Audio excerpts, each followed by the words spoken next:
Sir बितमी नजीर, अब वो mic वापस ले लो, बस शुक्रिया। माइक दे दो नजीर को।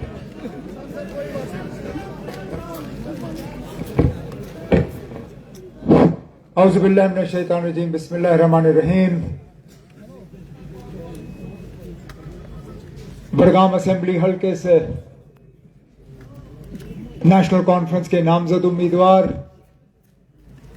हमारे सीनियर साथी,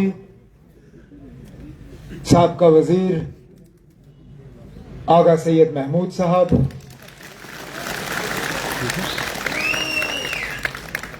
काबीना में मेरे साथी जनाब जावेद डार साहब, जनाब सतीश शर्मा साहब, मेरे एडवाइजर नासिर असलम वानी साहब, हाल ही में इलेक्शन जीतने के बाद हमारे राज्यसभा के मेंबर और सीनियर साथी चौधरी मोहम्मद रमजान साहब, स्टेज पे बैठे तमाम सीनियर ऑनरेबल एमएलए हजरात, मैं नाम नहीं पढ़ लूंगा, नहीं तो लगेगा जैसे पूरा वोटर लिस्ट यहां पढ़ा जा रहा है। 15 के आसपास तो एमएलए हजरात यहां स्टेज पे बैठे हैं। नेशनल कॉन्फ्रेंस के ओहदेदारान, ज़ोमा किराम, वर्कर हजरात, यहाँ पे मौजूद भाइयों, बुजुर्गों, नौजवान साथियों, आप सबको मेरे तरफ से अस्सलाम वालेकुम और आजाद साहब को सत श्री अकाल।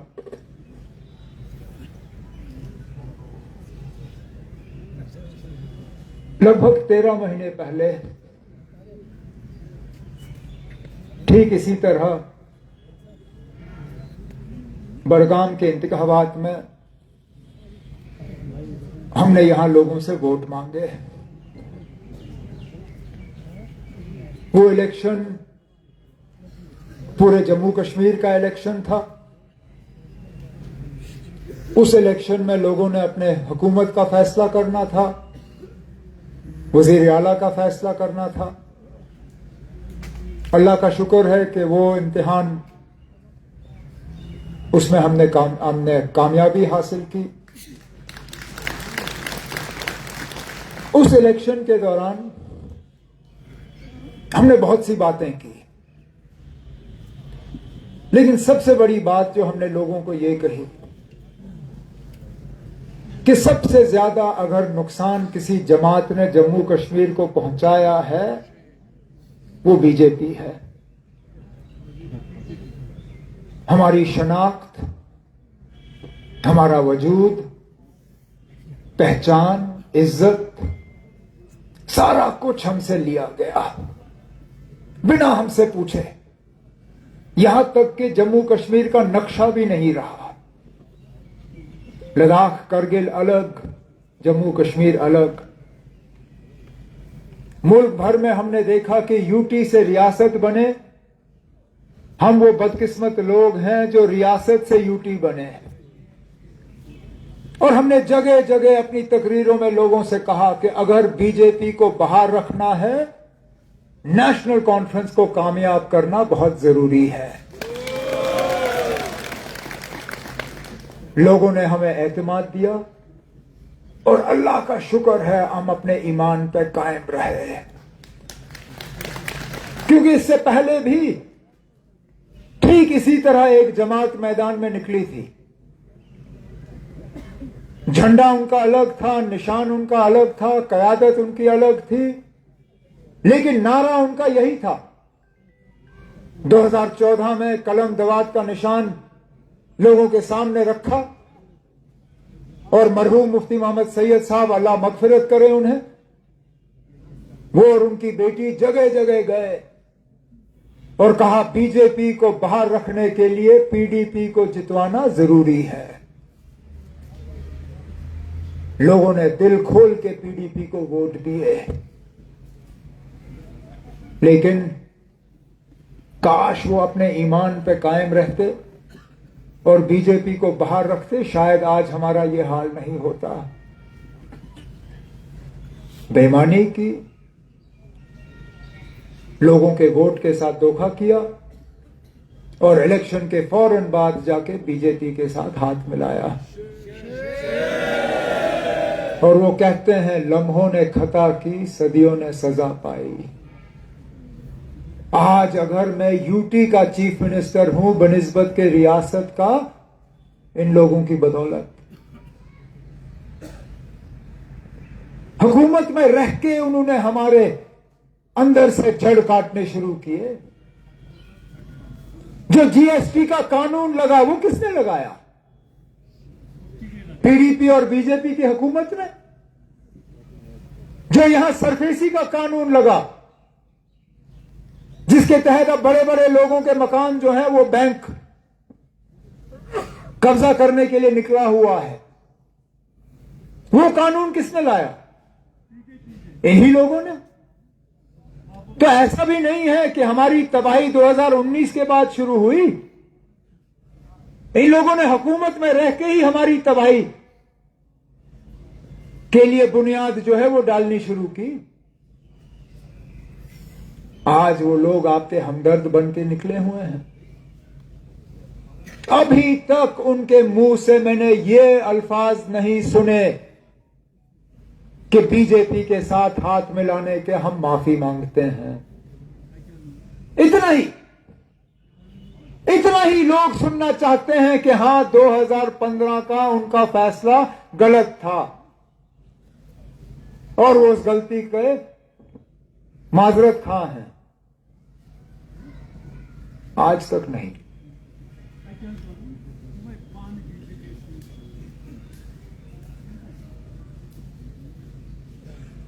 हमें इस बात की सजा दी जा रही है कि हमने बीजेपी को हुकूमत में आने नहीं दिया।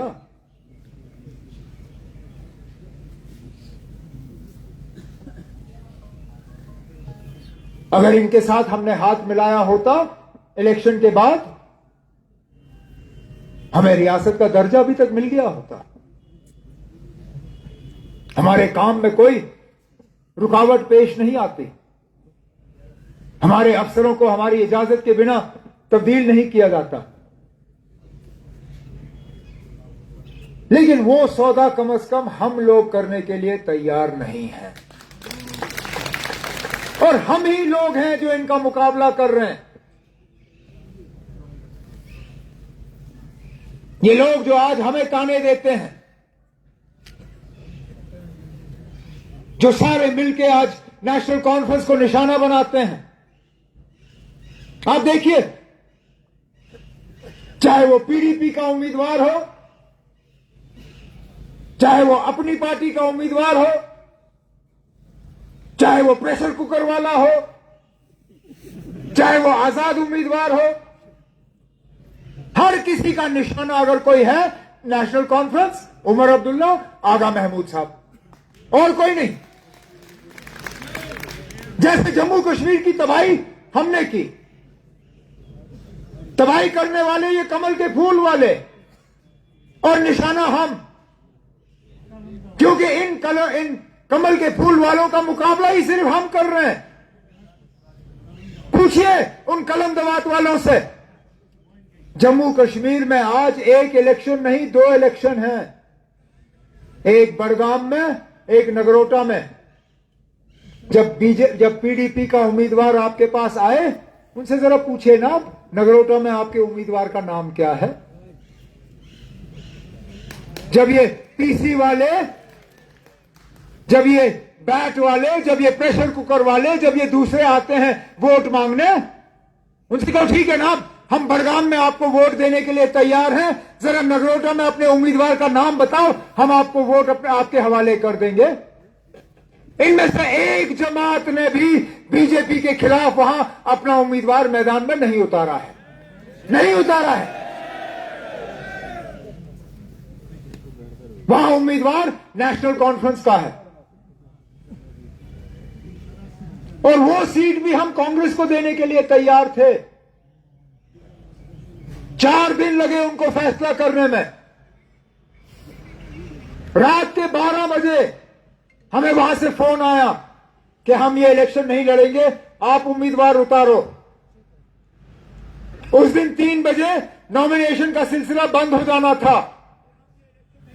हमने रात के 12 बजे अपने उम्मीदवार तैयार करके सुबह सुबह उनके कागज तैयार करके भरवाए, क्योंकि हम चाहते थे कि कम से कम और कुछ नहीं तो बीजेपी का वहां नगरोटा में मुकाबला होना चाहिए। और ये लोग हमें ताने दें, इन्हीं लोगों की तो मिली भगत चल रही है। पता नहीं चलता सुबह किसके साथ है, शाम को किसके साथ है।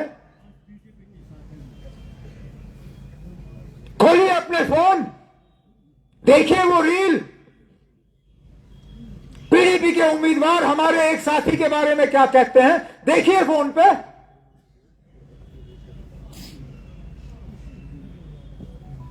और फिर उम्मीद करते हैं कि अंदर अंदर से कोई खिचड़ी पकेगी।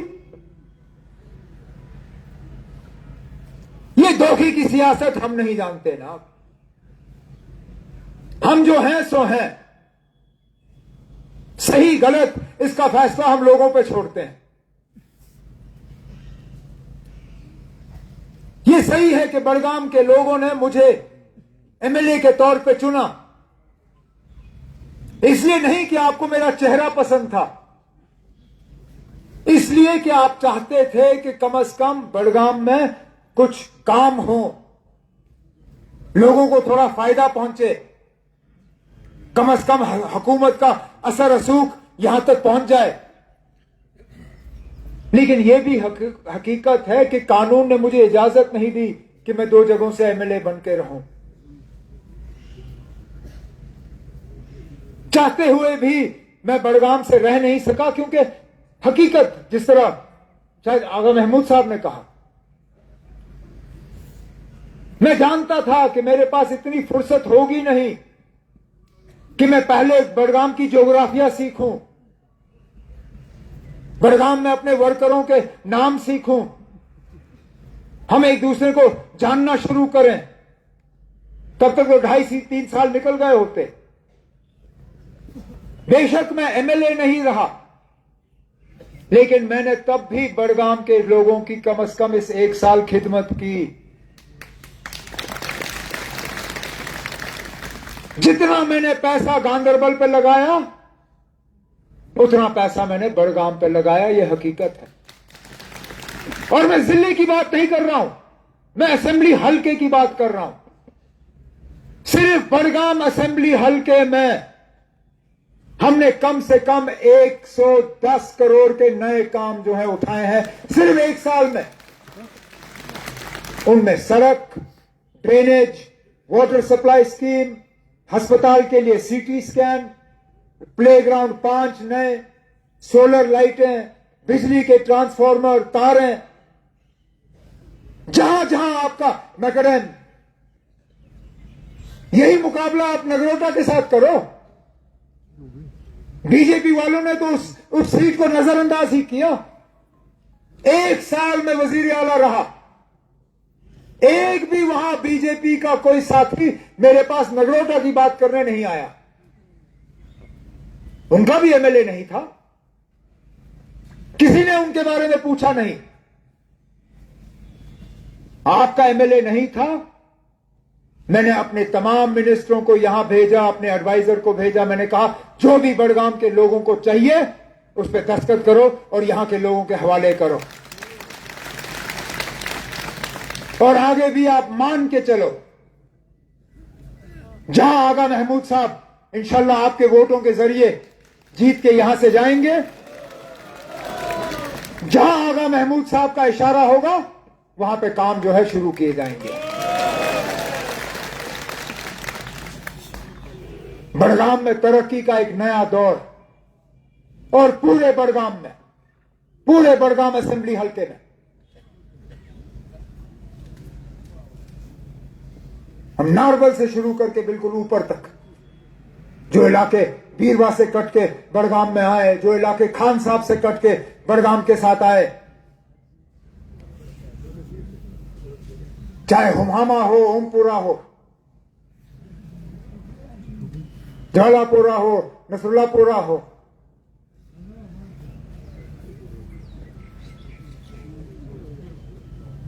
जहां पे भी, क्योंकि हम आए इसलिए। नासिर ने कामों की लिस्ट गिनवाई यहां पे, ये तो सिर्फ ऊपर ऊपर का था। और कल से मैं कहता रहा,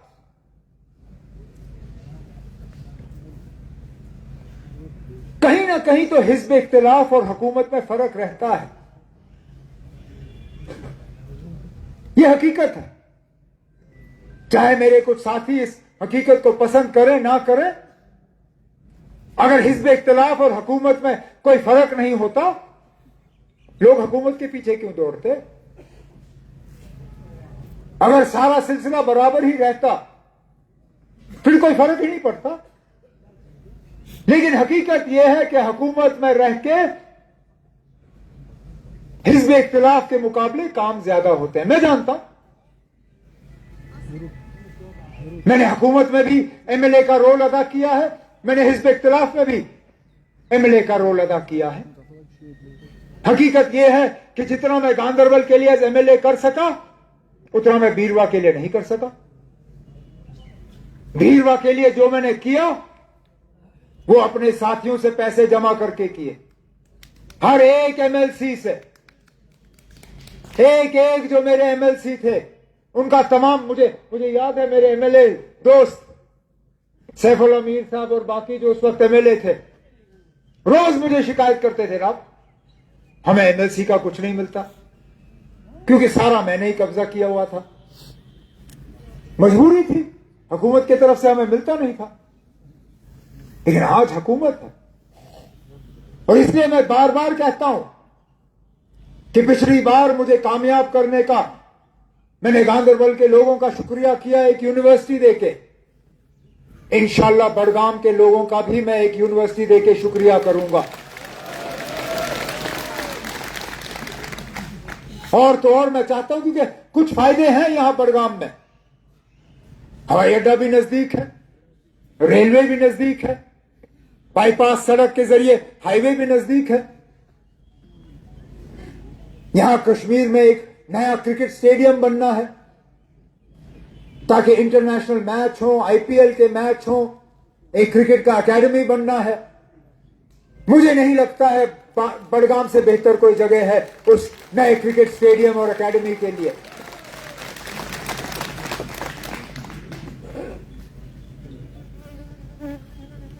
और इंशाल्लाह हम ये चीजें जिस तरह हमने बाकी, मैंने जैसे कहा, बुनियाद डाली, इसी तरह हम करते रहेंगे। हमें ताने दिए जाते हैं, आपने क्या किया? हमने कब कहा कि हमने अपने सारे वादे पूरे किए? लेकिन कौन कह सकता है हमने कुछ नहीं किया? अपनी बेटियों के लिए, बहनों के लिए मुफ्त बस सवारी, चाहे वो बड़गाम से श्रीनगर जाना चाहे, बड़गाम से काजीगुंड जाना चाहे, बड़गाम से उड़ी जाना चाहे, या बड़गाम से दिल्ली जाना चाहे, सरकारी बस में सवारी मुफ्त। लगभग 15 साल के बाद सोशल वेलफेयर स्कीमों में इजाफा हुआ। Old age pension, window pension, handicap के लिए, जो हम अपनी गरीब बहनों के लिए शादी का वो असिस्टेंस देते हैं, 16 साल के बाद उसमें इजाफा हुआ। कानून के तहत उनको 8वीं पास होना चाहिए था उस फंड का इस्तेमाल करने के लिए, हमने वो तक हटा दिया, ताकि अगर वो 8वीं पास भी ना हो तब भी उनको ये शादी का पैसा मिल जाता है।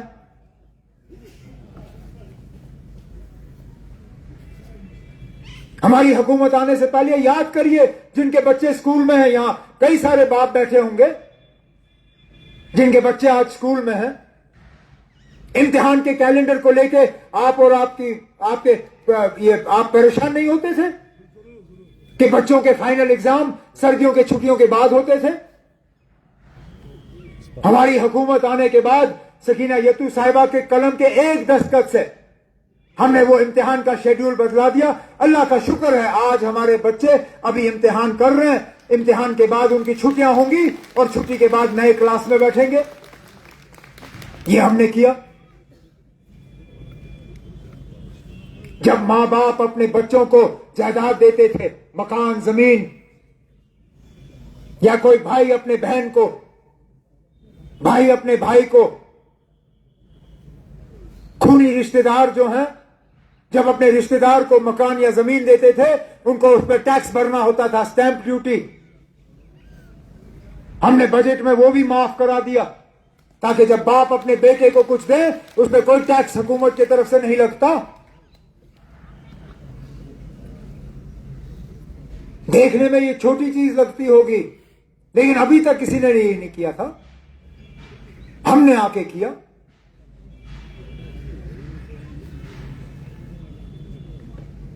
इसी चीज पे तो हमारे मुखालिफ फिर परेशान होते हैं, फिर तरह तरह के नारे हमारे खिलाफ इस्तेमाल होते।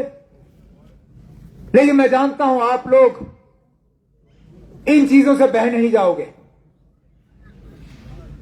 सोच समझ के अपने वोटों का इस्तेमाल कर लो, क्योंकि देखिए